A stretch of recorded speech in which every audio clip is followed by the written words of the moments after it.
Hi guys! Today's video, may nag-request.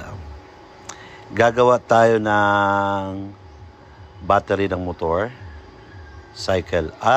Tricycle. Usually kasi, ang battery nasa 8 Ah lang. So, nag-request yung may-ari, gagawan ko ng medyo mataas. So, gagawa tayo ng, ilan ba to? 1, 2, 3, 4, 5, 6, 7, 8, 9, 10, 11, 12. So, kung apat siya, 6 Ah. So 12 ba siya, it means 18 Ah.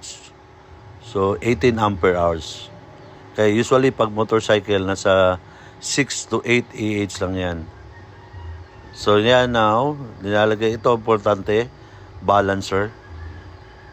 Kasi pag walang balancer, mag-unbalance yung mga cells, so madali masira. Ito naman ginagawa ko is protection sa battery para hindi mabasa. So yun, finished product.